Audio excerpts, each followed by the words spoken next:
Hi there, my name's Charlie. I'm a South African sounding Frenchman and I work for Swagbox. So we're a branded merch company based in Sheffield and Paris. So if we don't pay our French taxes, I'm the one that goes to French jail. That's the best intro that anyone's ever done. So we are at Sheffield DM and we're in kind of the, I don't know what this is, kind of like the reception area, like the mingling bit outside the main hall, and you've got a stand that's more or less opposite where I've been set up all day doing podcasts. So I've kind of been watching a little bit about what you've been doing, and it seems like what you're doing is just giving away a lot of stuff today. Yes, we're the Samaritans of merch.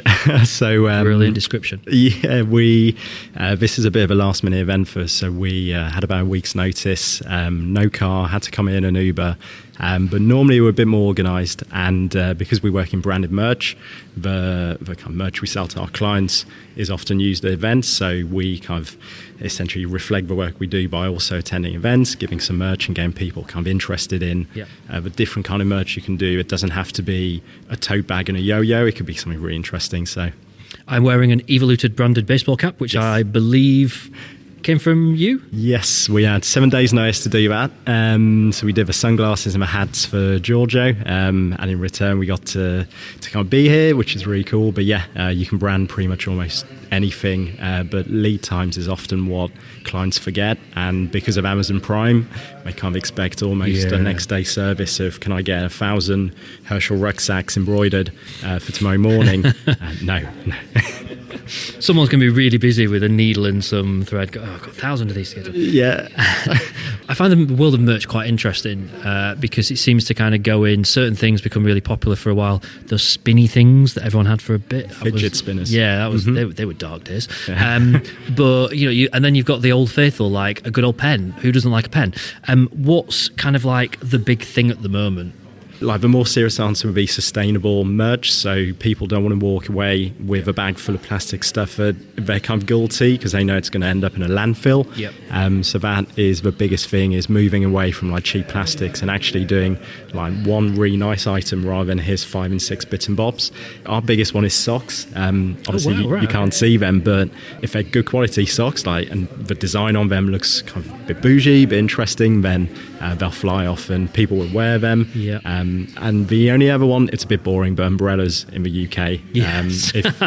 If you've got a rainy day at an expo and you're giving out 100, 200 umbrellas, everyone's going to be walking about, Camden High Street with your logo Evoluted walking down the street. So, which is very cool and super reusable as well, in terms of, you don't just use an umbrella and throw it in the bin, do you? Like, it's a great thing to have. So that's interesting. Good stuff. It's a weird one, but I remember my mum winning a Benson and Hedges umbrella on a ferry, the yellow cigarette, and she had it for like 5 years, and I can still remember it. I don't smoke, but if I did, it'd probably be Benson and Hedges, the yellow packet, because of that umbrella. Oh, the days of cigarette branded merchandise. Well, you know what comes next. You've got to pick a ball out of the bag and see what your killer marketing question is. I've had some that have come up a few times and then some that haven't come up at all. So hopefully this will be a new one for today. So you have got ball number 6, which has come up a couple of times before. So I'm going to pretend that it says ball number 5. Okay. If that's all right. This is a question that we've not had before. And this is not particularly related to marketing as such, but it can be if you want. What's the best advice that you've ever been given?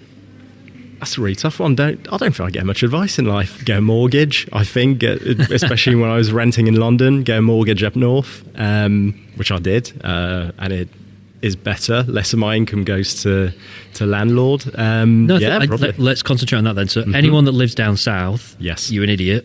Move up north, get a mortgage. That's what we're saying? No, anyone that lives down south, enjoy while you can, but eventually you should move up north. It's just as fun. Beer's a bit cheaper, although it's becoming expensive, and you can get a really nice flower house that you can call your own. It still takes a bit of work, but there's loads on offer, and everyone's a bit friendlier. My neighbours started taking out my bins for me, and no one ever did that for me in Camden. So yeah. We're a friendly bunch up here. We're a friendly bunch. Great advice, and I think that's a brilliant answer to that, because it's different to most people go, I've reached that saturation point in the day where my brain can't think of anything, but it's normally the same sort of stuff. So that's really good practical advice. And I still heard it as everyone that lives down south is an idiot. So that's my takeaway. I'm only kidding. Don't listen to this, my friends down south. Great to chat to you. Thank you for your time, and enjoy the rest of the day. No, thank you, James. Real pleasure.